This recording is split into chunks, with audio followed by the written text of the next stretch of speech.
Static breaks with a chilling sound.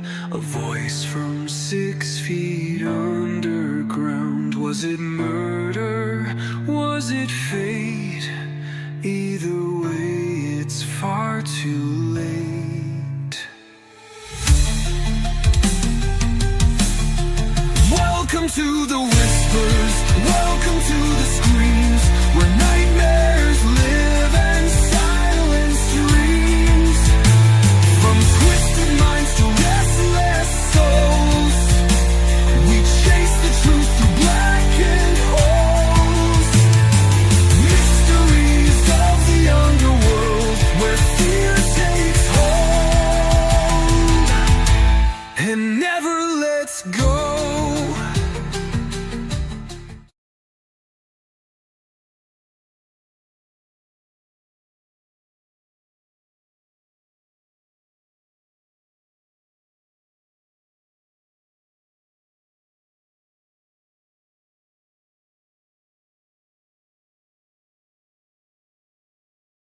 Yeah, I can hear you.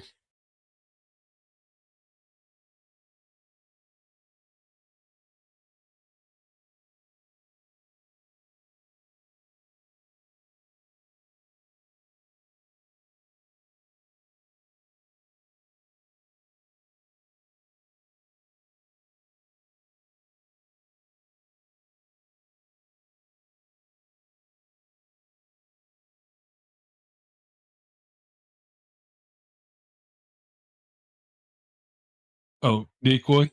I thought you was going to introduce me.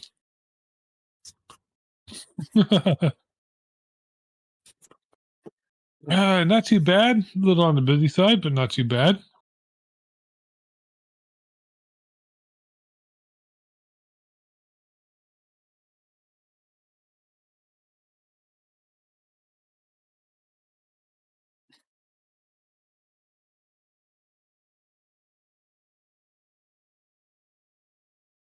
Was it Twitch or was it like Stream Elements?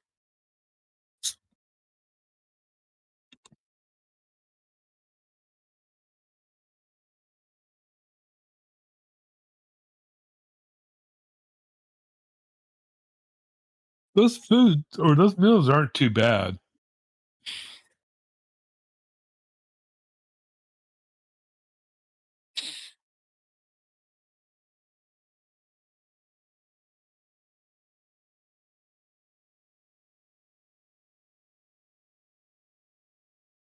Gonna go Swedish. Gonna go Swedish chef on us. I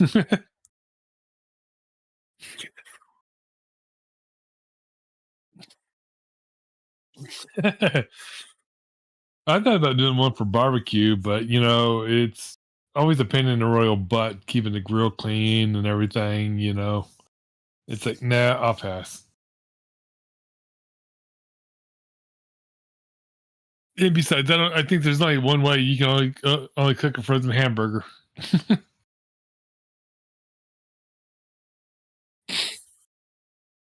So I was, yeah. So I was driving by our almost half dead mall today, and I saw him putting up a circus tent, but it's not a standard circus. It's like a horror slash. I don't know what else you would call it. Type circus. The advertisements for it just don't even appeal to me because it just looks like a horror movie under a big top. And it's like, why in the hell would you have something like that? Well, I mean, I guess Cirque du Soleil is out there, and there's still a couple of other ones that do a tent. But I've been trying to find the who it is, and I haven't been able to find it. I saw it once on Facebook. It popped up as an ad, but that was about it.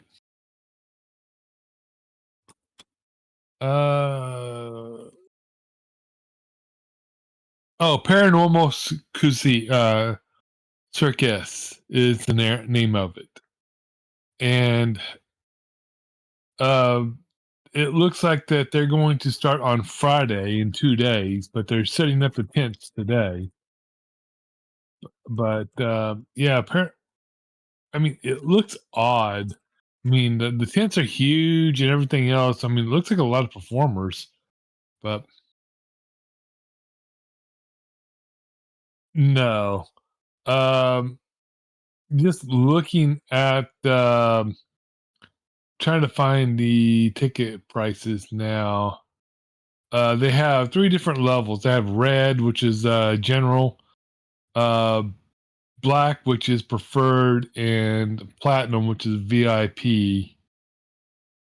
But it doesn't tell me where the prices are. I don't see that. Um, as let me do this. So for the beginning show, um, the platinum is $75. Uh, the adult level two is $45, and the adult level three is 33.59.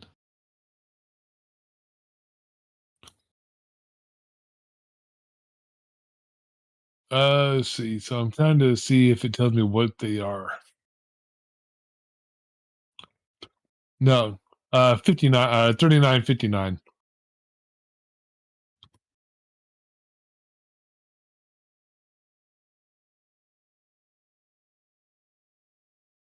So I'm trying to see what their show looks like.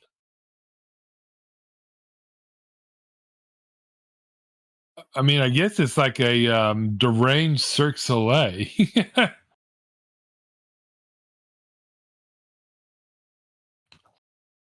Yeah, found a promo video, and that's about what it looks like. Yep, definitely not my cup of tea.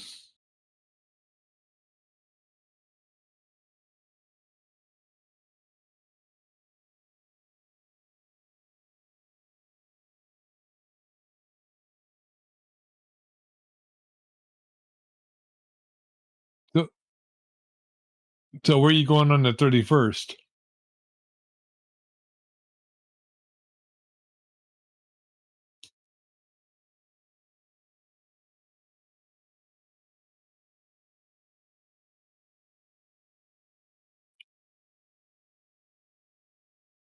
Now, Eastern State Penitentiary, that's in Pennsylvania, right? Okay.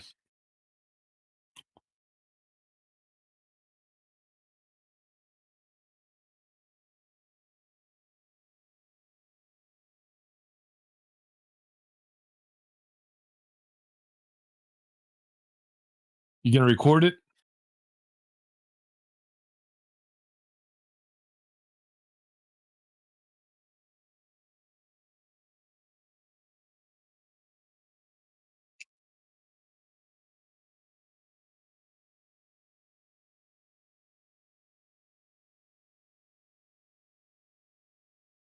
Yeah.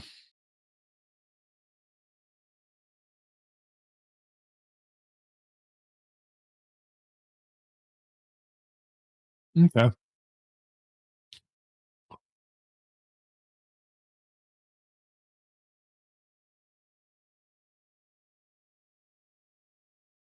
Yeah.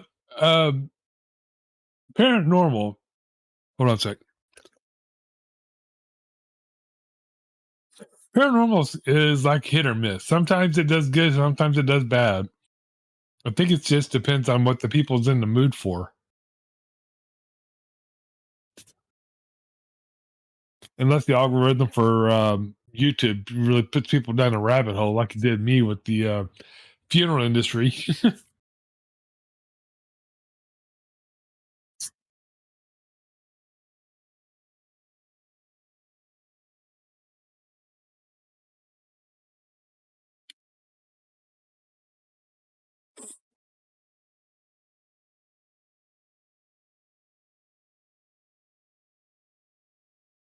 We have anybody in our wonderful little worlds of chat? I haven't pulled it open. Um, don't see nobody in chat.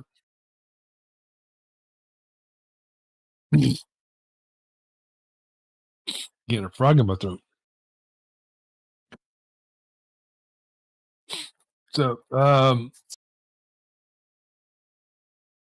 where was that? Just let's go ahead and touch on that a little bit. Where was that one at that you posted up on the squad channel? Yeah. Okay, so you're gonna go back to that location?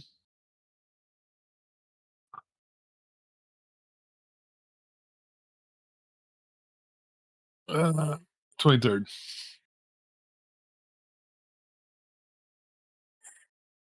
Okay. Is there a reason why you want to go back?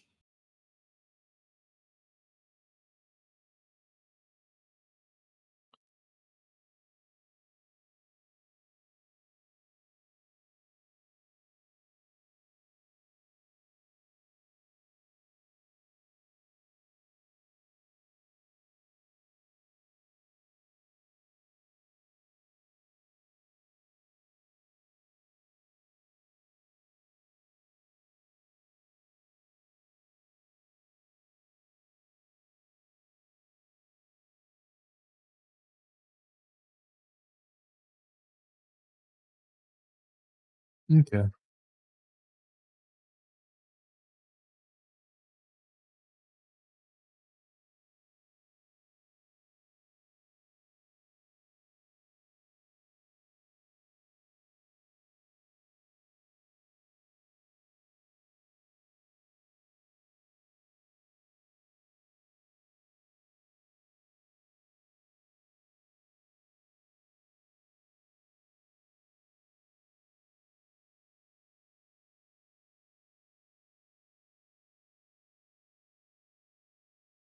Well, if they're under like 3 minutes, you can post them as shorts too. Yeah, they raised it up to 3 minutes for shorts now, which is kind of good in a way, but in a way, it's kind of bad because um, we're primates, so we only have an attention span of 8 seconds.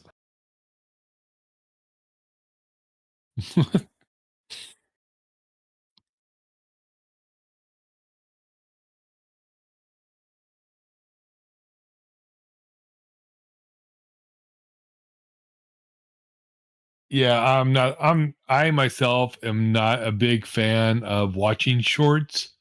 Uh, Mainly because I watch a lot on the computer and TV, and the screen size just drives me completely ape shit by having the black bars on the side.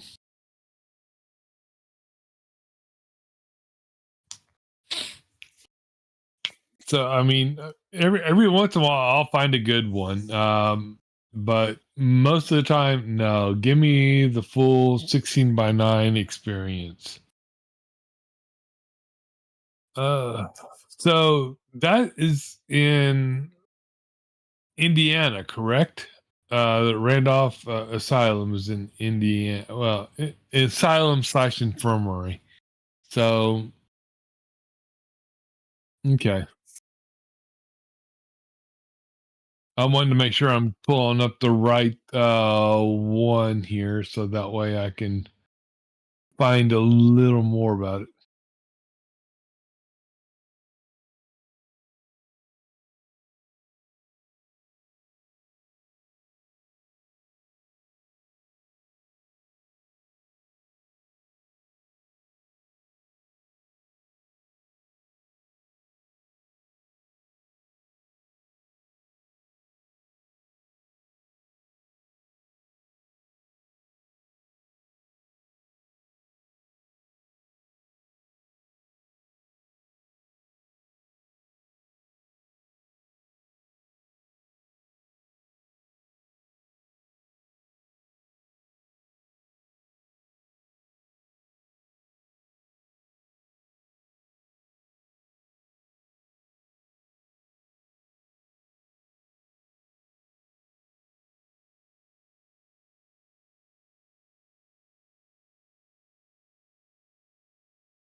Yeah, because it looks like the asylum was in effect from 1899 to 2006.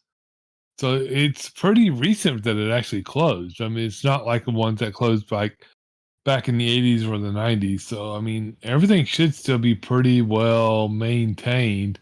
There's a nice website for them. But yeah, like 500 people have died at the asylum from everything from age to, disease to suicide, murder, and everything else. So I can see where they could be haunted.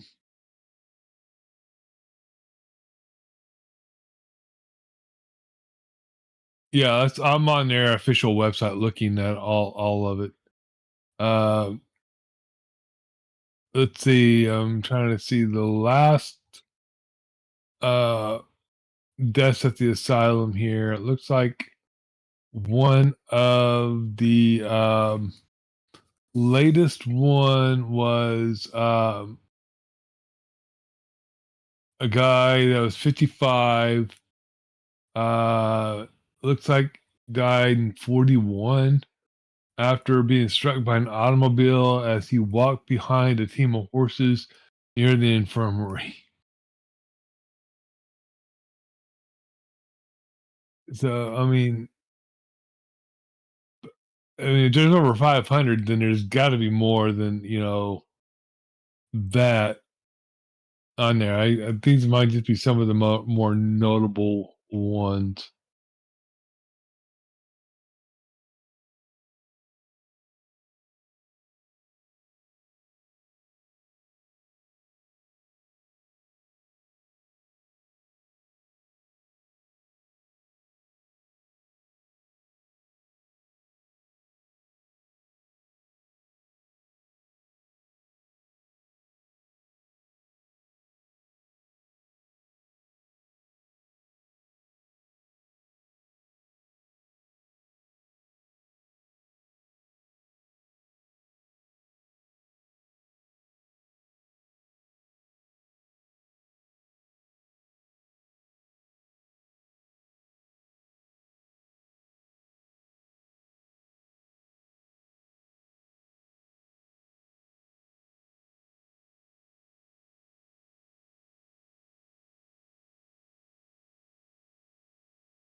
Hey, that they could lock you up for being poor.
Pinhurst? No, but my buddy Google does.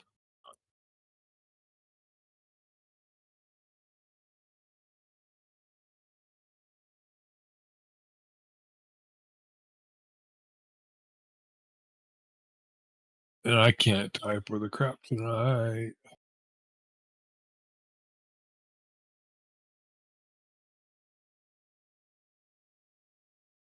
Pinhurst Asylum, State School and Hospital.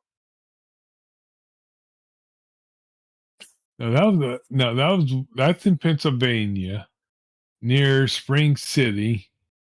And it closed in '87.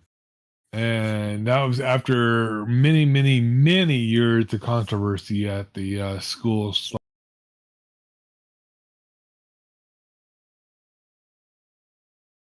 Ran from 1903 to 1987.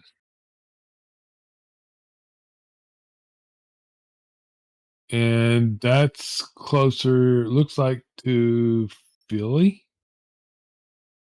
Yeah, Philly. Uh, so it didn't say how far out from Philly, but looking at the little map and everything, it's pretty close. It's like right above Delaware. So yeah, I don't think it'd be an amusement park.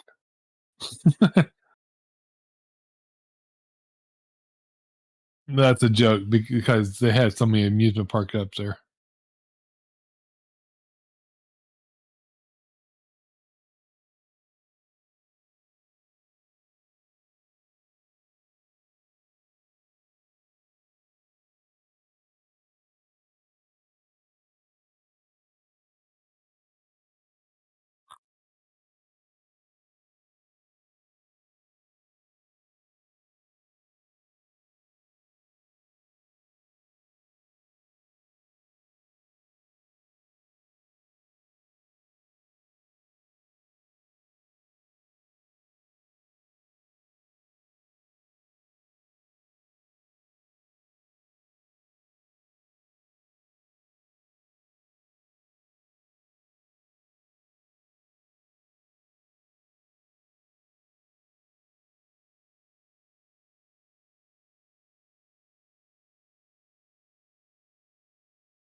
Well, it says here that in 2020, the Hershey, Rockwell, and Dietary Halls were deemed to be unsafe for reuse, and so they began in March or that in March, and they began the demolition in November. And those three buildings, all of those three buildings, have been demolished there.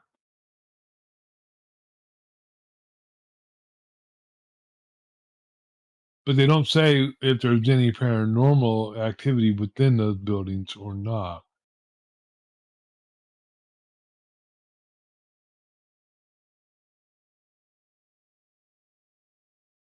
Uh, but then again, Wikipedia and everything don't really give you the full rundown.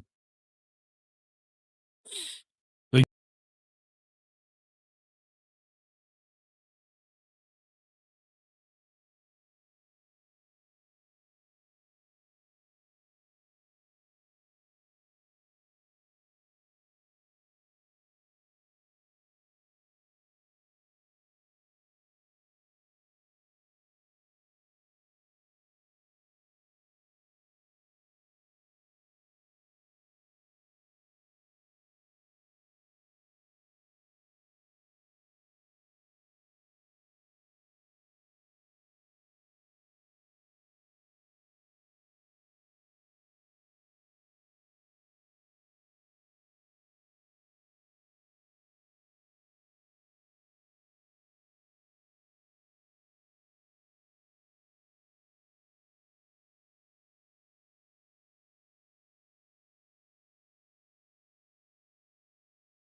well, yeah, we,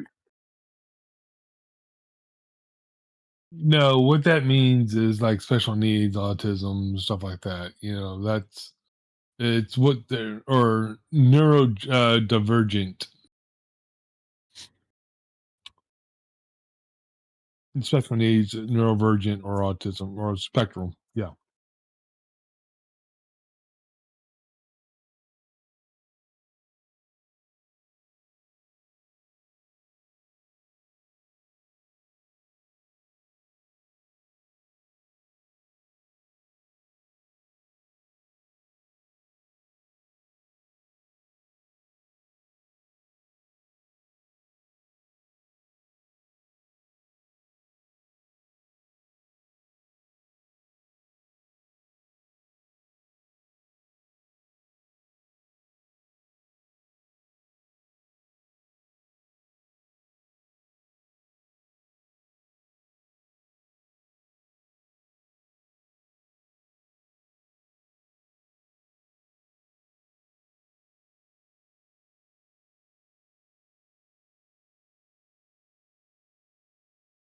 yeah, 87.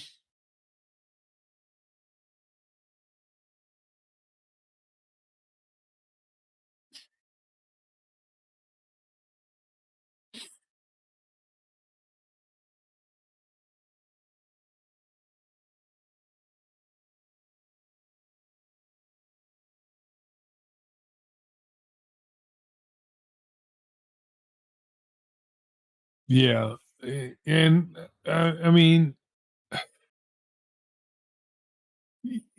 I can see where back then it was a completely different time, and we didn't really understand a lot what was going on. I mean, you gotta remember they were still doing a lot of experimental stuff with psychiatric care, and it was just wild wild west. So you got one side of the fence that said what he was doing was research, and then you got the other side of the fence that say what he was doing was cruel and inhumane. So, but if you look at it from today's standard, it's all cruel and inhumane. But you gotta remember, it was a different time, different set of circumstances, and everything else.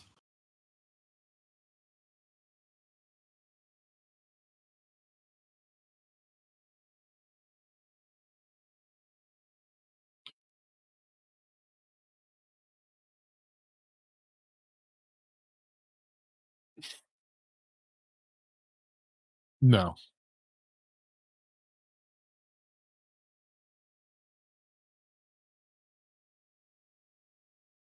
no, they don't even call it that anymore. It's behavioral health.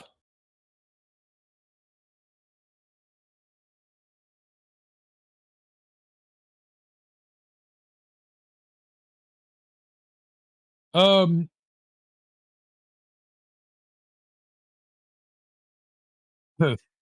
well, it's like back in the 30s, they used to call them sanitariums, but a sanitarium really isn't just about mental health. People used to go to the sanitariums all the time. I mean, there was a big one that was up in Battle Creek, Michigan. Dr. Kellogg's ran that one.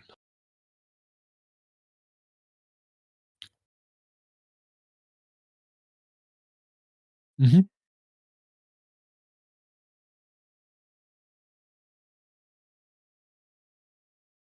Yeah, see, that was a mental sanitarium, but like the one in Battle Creek, Michigan, that one was just like a health spa, but it's still called a sanitarium.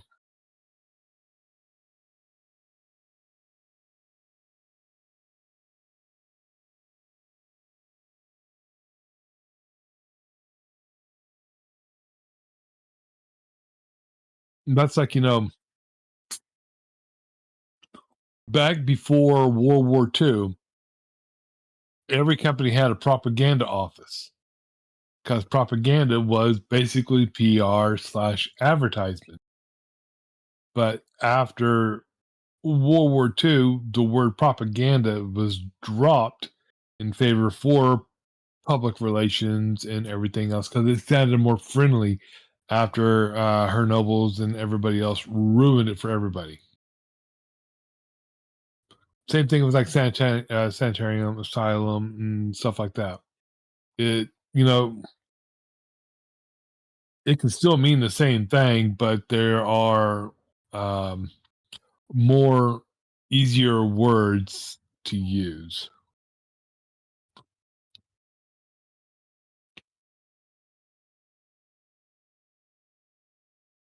Um, that's a good question.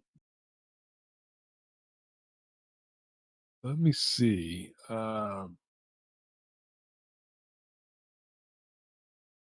Are there still any asylums in sanitary?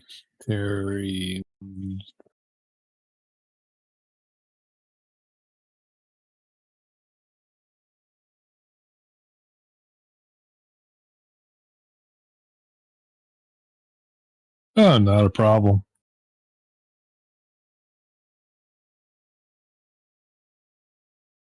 I don't even know if I can't even spell sanitarium.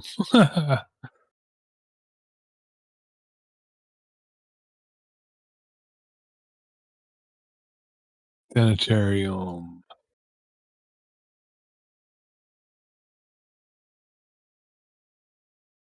So a sanitarium, by definition, is an establishment for the medical treatment of people who are uh, conservating or having a chronic illness. What the hell does the conservating mean? Once recovering one's health and strength over a period of time after an illness or an operation. So I can kind of see where they could use that with with an asylum be kind of whatever. Um, but the terms asylum is rarely used today. Uh, they're more called psychiatric hospitals or behavioral health facilities. So yes.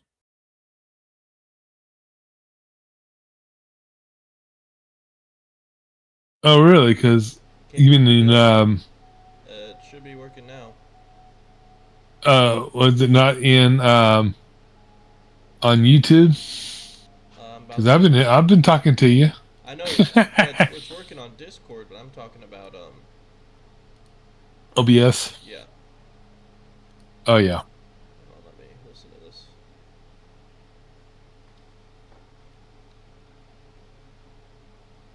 Yeah, my audio has not been on. Shit. Well, now it's on. The yeah. So I mean that while sanitariums are not really still now used in the terms for mentally ill, Okay.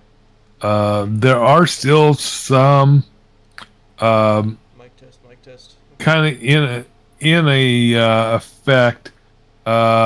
Like many are like the old tuberculosis Yep. sanitariums and stuff like that. Also, Like so Waverly I mean, Hills, Waverly yeah. Hills Sanitarium.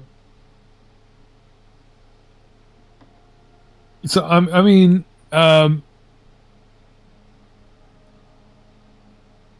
I guess each word. I mean, it's just like I said, it's just ways that they can mask what it is and make it more easier on the ears.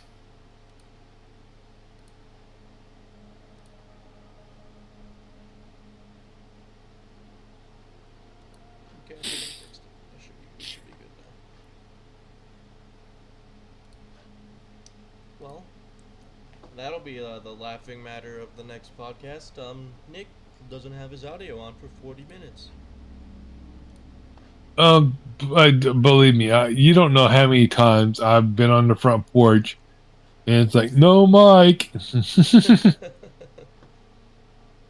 all good. They can hear me I now. am That's just all that so matters. used to it. Yeah. Uh, and that was Nick doing his impersonation of Marcel, the famous mime. I think I got it down. Yeah. But yeah, I mean, it's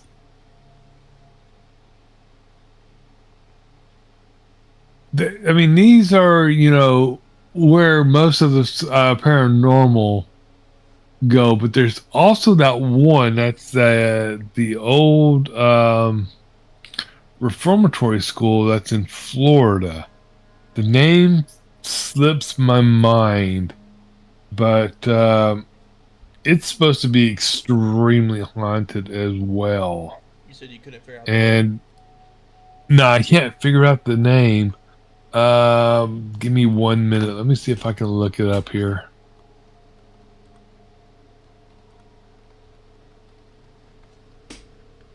There's the Florida School for Boys. Um,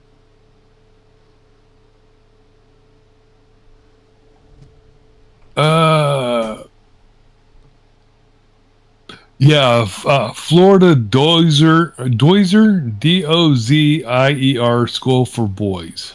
okay, I see it now. Oh, interesting. They Okay. found like That's 81 unmarked graves from the boys who have died from the notorious reform school. Otherwise known as the Florida School for Boys, yes. But I guess that place is supposed to be truly haunted as well. Where, if I remember right, that's towards like the center of the state. Where's Google Maps?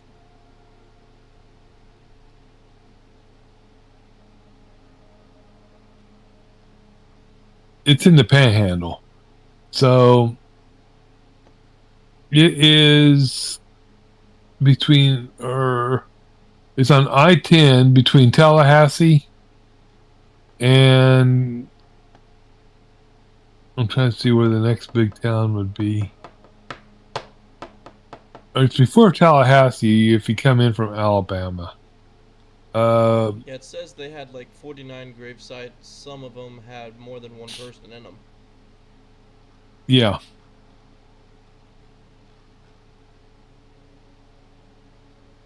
Looks like majority of the land is still cleared, but I don't know if um, all of the roads are, or if the buildings are still the same. I can't do a street view on it. They do have a sheriff's office now located on the premises, according to this, Interesting. and a next step in Endeavor Academy. Okay. But I mean, that's kind of understandable in a way. I mean, there's something called the White House, whatever that means. Uh, yeah, some of these buildings look old and like they're falling apart. It said like Museum Circle. Uh, so I imagine they probably cleared most of that out because it's like uh, I'm saying like a correction facility also. So yeah, I imagine that they probably try to erase most of that from their Florida history as much as possible.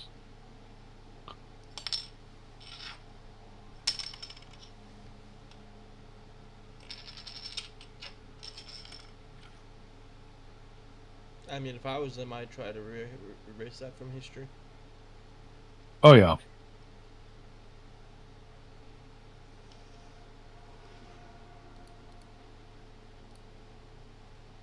And I mean, that just closed as early as June 30th, 2011.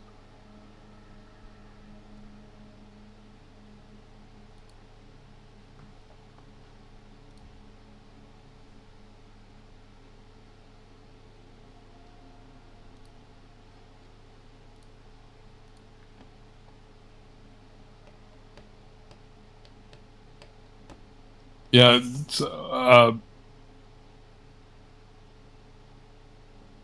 There's a yeah. So I fire. mean, there's like a lot of the crazy ones out there that do like all this. I mean, a lot of people forget about like the quote unquote reform schools. Yeah, they used to like beat them if they did bad and stuff like that. Yeah, well, if you're lucky, you got beat. A lot of bad things really happened in a lot of them too. They got lashes.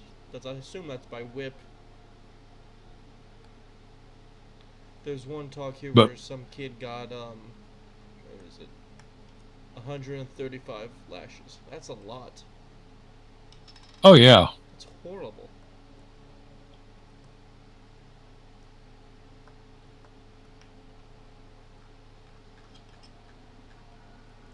yeah, I don't think I'd be wanting to make that into a housing subdivision. You'd be like having poltergeists all over again. Absolutely. Known as the White House Boys, these 300 some men were sent as boys to the reform school in a small panhandle town of Mariana. In the 1950s and 1960s, they have joined together over the years to tell their stories of the violence administered in a small building on the school's grounds they knew as the White House. Ah, So I guess, okay, so that's that building I saw that said the White House. so I assume that's like, I Okay, assume that's where they went.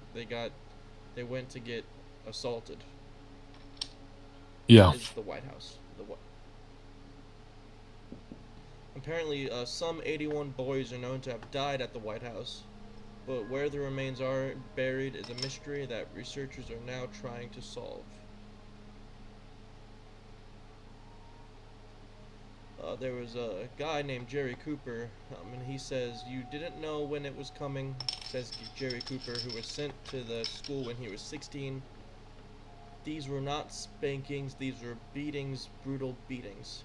Cooper is 67 now. He was sent to what at the time was called the Florida School for Boys in 1961. Um, He'd been running away from home and hitchhiking when he was picked up by an AWOL Marine driving a stolen car. Huh. But apparently Jerry was charged for the stolen car and sent him to the school. So I guess if you behaved in any way in public or anything like that, you were like young, you were sent to this school. That's horrible.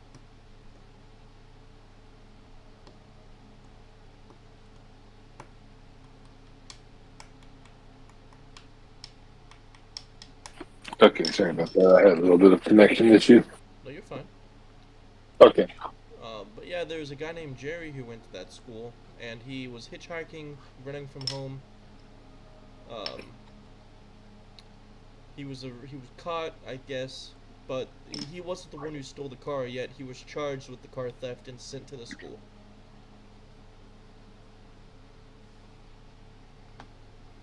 And it was mostly because they were running from home or because they didn't have families. Yeah. I mean, that's what a lot of them really was. I mean, I read the book about the Alcatraz escape, written by family members of the people who were with the Anglin brothers and everything, and they kind of talk about that, going to there and then escaping from it and everything else, and then what got their downfall was they decided to cross into Alabama, rob a bank. Well, that's when it became a federal crime, and that's when they got sent to Alcatraz. So, I mean, the first time I ever heard about this place was a while back in the news. But, it's one of those news articles that just kind of slips your mind. It's like, okay, I've never been there, never seen it, why worry about it, right? Right. Then you hear about it in an audiobook, and then it's like re-sparks a memory. And then it's like, okay, let me go look at this place. And it's like, like just now, just looking it up it's like, well, there's really nothing there. So it's kind of strange, but it's weird how, something like that, you would think that they would try to preserve at least a little bit of it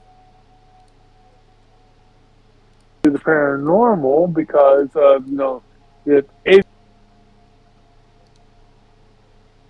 Yeah.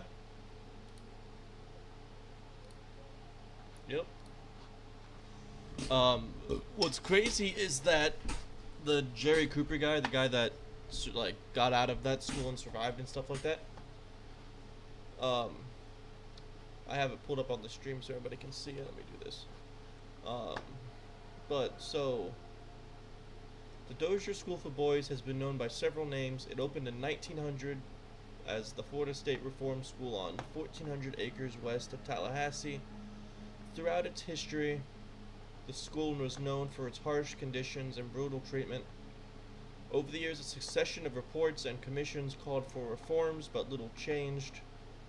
Cooper says he did his best to stay out of trouble, but several weeks he learned about the beatings firsthand. School staff got him out of bed at 2 a.m. one day and took him to the White House, where he says they threw him on a bed, tied his feet, and began beating him with a leather strap. So I guess even if you didn't do anything wrong, they'd beat you because they could. That seems wrong. The first blow lifted him a foot and a half off that bed, and every time the strap would come down, he would hear a shuffle on the concrete because their shoes would slide, and you could hear the shoosh and shoosh bam of the strap. That's crazy.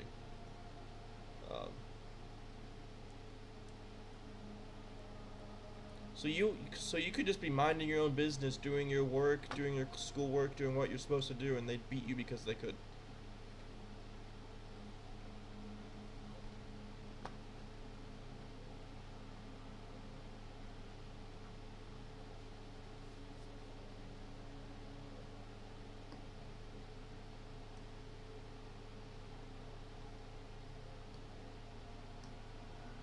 Yep.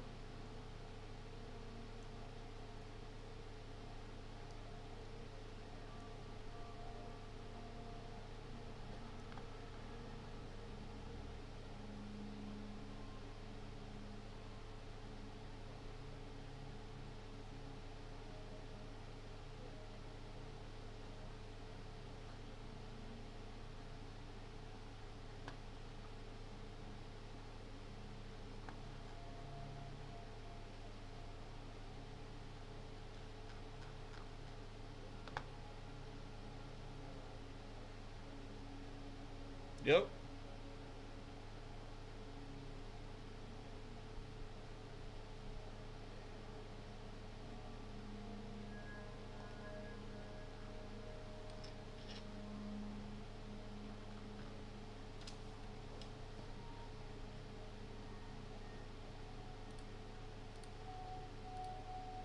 because they're not fully run by the state. They're run by independent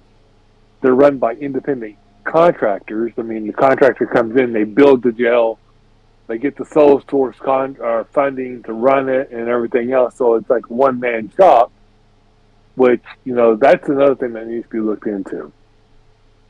You can't just have a sole source funding for one particular company to build the jail and run the jail. Yep. I mean, that's kind of what a monopoly is, isn't it? Yeah.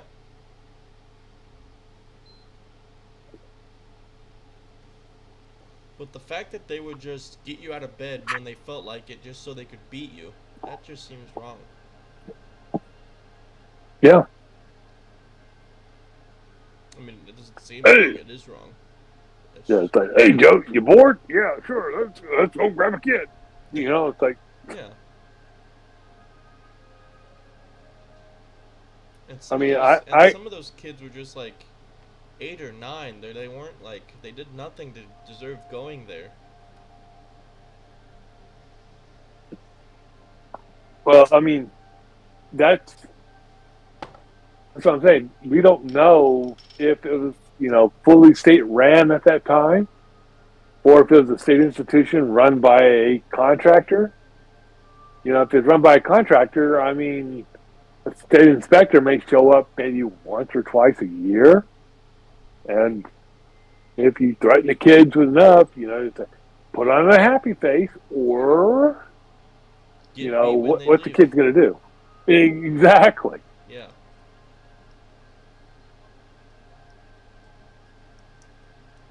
Now they just show up at random. You have no knowing when they're going to show up. So, I mean, it kind of helps cut that out. But it still doesn't, stop the fact that, there should be more. As bad as our penal system was and everything else back then, there should be more of these available out there. But it seems like it's like, nope, we're going to just slowly wipe this one off here. Just bulldoze it and forget about it. And, that's where we have another problem. It's like you just can't erase your past. You've got, I mean, you erase the past is going to repeat itself. Because people are not going to remember and they're going to read. It's just like a record skip. Zip, zip, zip, constantly.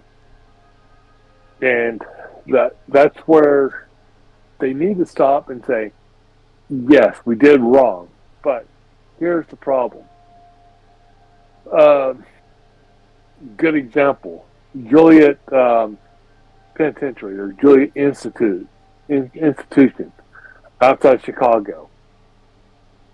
Notorious. I mean, we're talking. The cells were designed to have 2 people in them. They would have 6. Okay. It's finally been shut down. But if you ever seen the movie The Blues Brothers, the opening scene was actually filmed inside Juliet State Penitentiary, or whatever it's called, Juliet Institute. They changed the name so many times because of all the bad press. Um, but they have preserved that penitentiary, and they've actually are trying to make it into a full walking museum, kind of like Eastern State Penitentiary Okay. is, you know. But it's been closed more recently. But they don't want to uh, erase what happened there.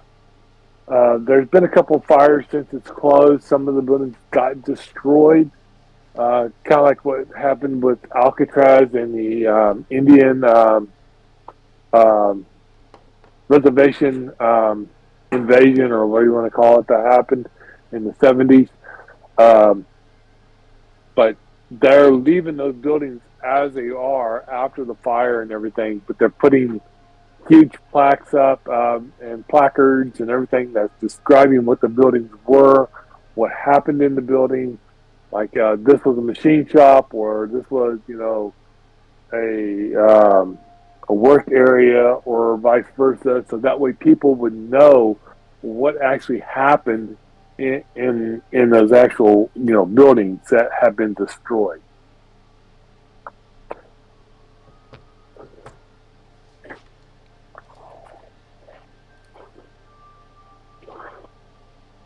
I wouldn't be surprised if they probably start offering, paranormal deals even there.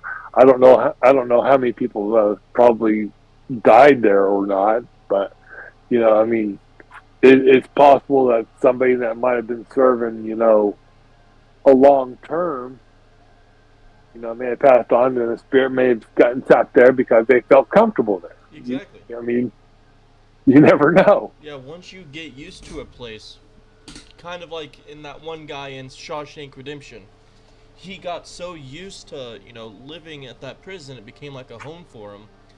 Mm-hmm. I'm talking about the older guy. So when he got released Brooks. on good behavior or whatever it was, he offed himself because he didn't know what to do with his life. And he Yep. felt like he didn't feel like he was home. And, like, he even tried doing things to extend his sentence, but they didn't work. At the end, they ended up letting him go. So. Yep, that was Brooks. Yeah, Yep, from Brooks, the movie. yep. Did you know that was a Stephen King short story? Really? Yeah, Shawshank Redemption and something with Rita Raher or something like that. But yeah, that and The Green Mile were both Stephen King short stories. Interesting. I did not know that. Well, The Green Mile came out as a serial, but he wrote it in such a way that you couldn't just thumb through the back page of each one and find out what happened. You had to keep going to the next one to figure out.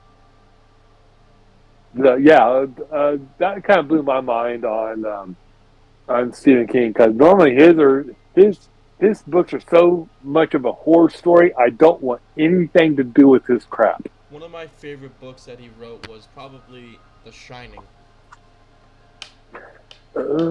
Shining was a halfway decent one, but my favorite one, believe it or not, from Stephen King is a book called 11/22/63. Is it 11/22/63? Yeah, or 11/23/63. Whatever, the day that JFK died. Okay. That is a odd book. I've got the audiobook for it. And so Hulu tried to make a TV series out of it, and they butchered it really, really bad. I couldn't even watch the first 3 episodes because it was like nothing like the book. But yeah, that was one. It's not really like a horror story. I will say it's more down the lines of kind of futuristic / retro. kind of mixed together a little bit. Um, it's definitely if you kind of like Stephen King, but you want something different, it's definitely a book to either read or get the audiobook for, but I would not recommend watching the TV.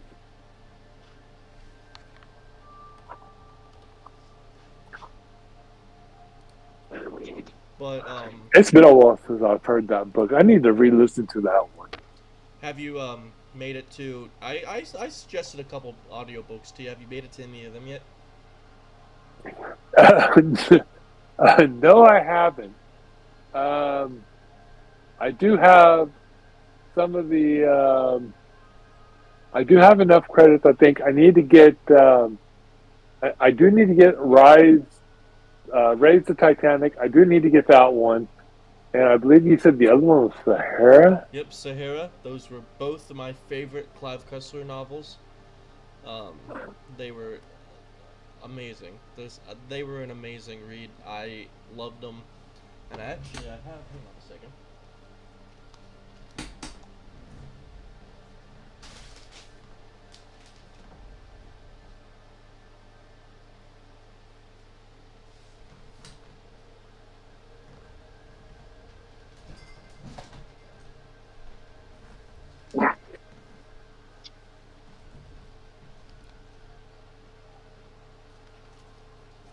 For those of you in chat who don't know what we're talking about, these are two books.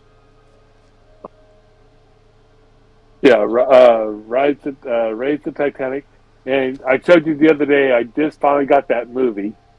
That it was funny because we were talking about that movie, and then all of a sudden you went into there, and it's like interesting. I didn't know that. Yep. Are you talking about Race the Titanic movie or Sahara?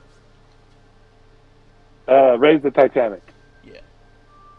Yeah, so that was a 1980 one. I mean, I remember watching that one on TV because it was such a low budget B movie that it was on one of the cable channels, and it was like to me it was a good movie because I mean I was a kid back then, so you know it's like I'll watch anything on TV as a kid.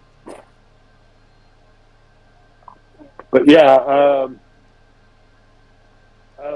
so what was I just got done with the book? I can't remember which book I just finished. Let me see if I can look it up on Audible real quick. Give me 1 minute, because it was a different one. Let's see. Continue listening, maybe.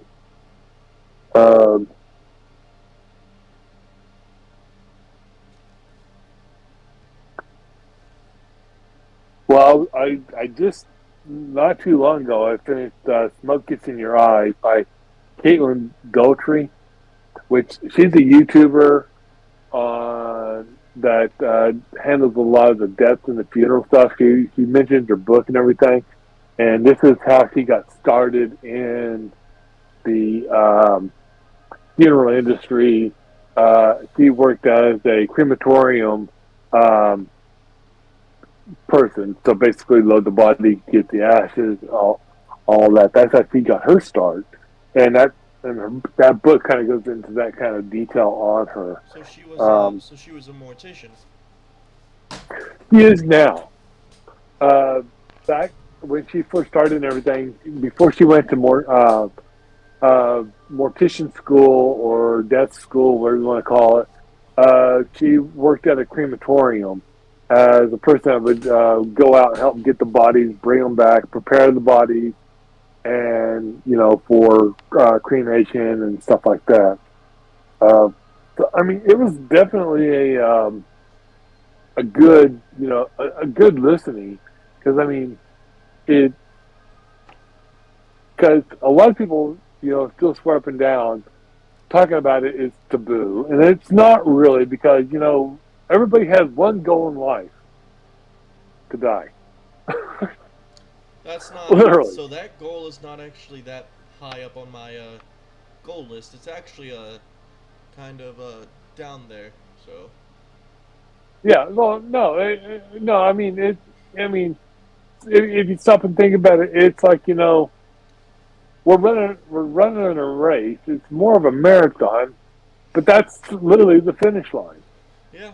And I mean, nobody lives forever. I mean, we're doing good if we hit 100. I mean, back in Moses' day, he lived to be like what 500. It's like hell. There's no way in hell I want to live 500 years. I would love to live 500 years. That would be. Yikes. If I can keep going for like 105 years, that would be good. Yeah.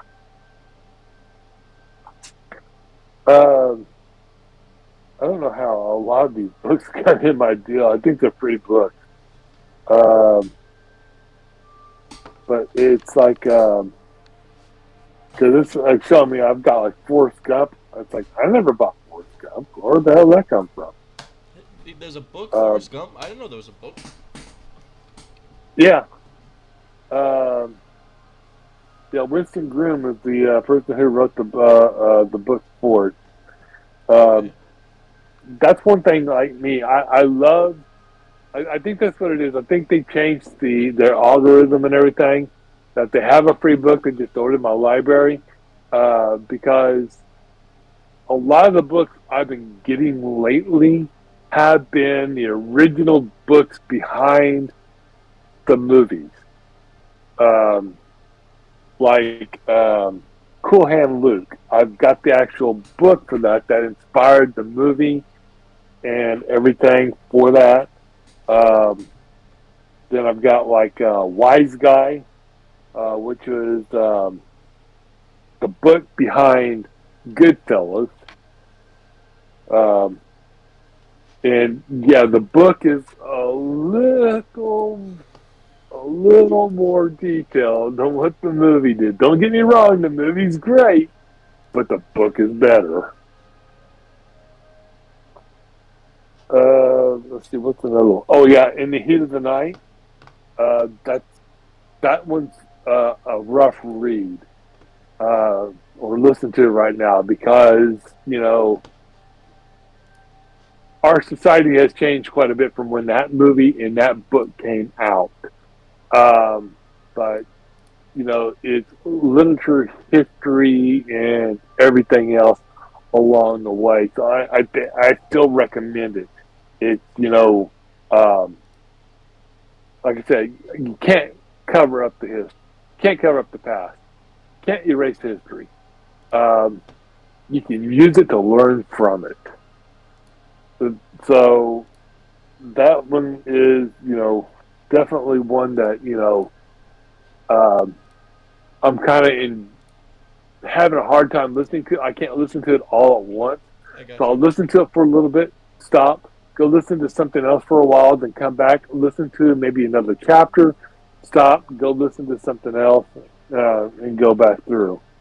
And then like The Wolf of Wall Street by Jordan Belfont. Completely different story in here than what the movie is. But it's a little close, I'll say that. And then, oh yeah, I think the last thing I really listened to was MASH, an Army surgeon in Korea. And it's not the movie MASH or the TV series MASH. This is written by a real doctor with real experiences in Korea. And, when he says MASH, he meant NASH. They were mobile, not like the TV series where you only see them do a quote-unquote bug out twice in the entire 11 years on TV. They would, at the beginning of the war and everything, they would be literally moving like every 2 to 3 months, because they were mobile. They were literally like not even a half a mile away from the actual fighting. So it's interesting to see, how civilian doctors became jaffies and then fought the military to help save lives by inventing surgical procedures and everything else to do like arterial transplants, medevacs by helicopter.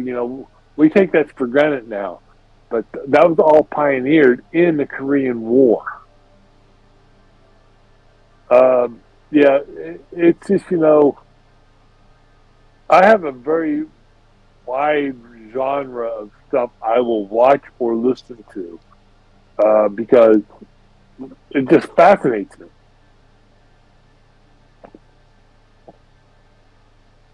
I should become a book critic.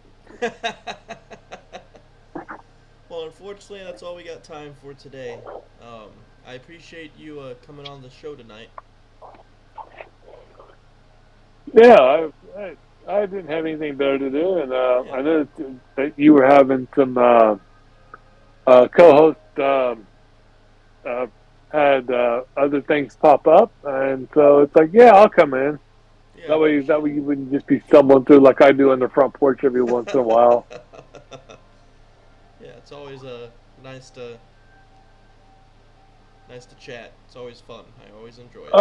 Oh yeah, But yeah. I need to get you back on there. Sorry about the last two times of having Tristan on for the theme park ones, and well, you were there for the barbecue one for a little bit, but you had to pop out for a reason. But yeah, you're always welcome over on the front porch, unless I'm trying to do a recording or something for a special episode. yeah, I But always I'll try to do better though in the Discord to let people know that I've got a special one going on. no, that's all good. No big deal. That's all. No harm yeah, done. yeah, Well, what was it was like, funny, what was funny was when I joined the first time, I was having mic issues and headphone issues, so I couldn't, like, if you were telling me that you were doing something, I couldn't hear you, um, or talk to you because I was having problems everywhere. Um, so, but it was no harm done. I figured you guys were probably doing a recording or something. Um, yeah, yeah. I should have put it out there. Because with Tristan and everything, trying to get a hold of Tristan and get him to sit down for 5 minutes, it's like trying to get an excited kid a lollipop and say, "Be quiet." It's not going to happen. So yeah, no, it's all good. I mean, like I said, um, trying to figure out what to do for Sunday's episode. Um, I'll probably just open it up and try to get people in there. I know Tater's out glamping this weekend or this week, so he's probably going to have very limited Wi-Fi and doing everything. So I don't even know if they're going to be even doing salute to service this week or not.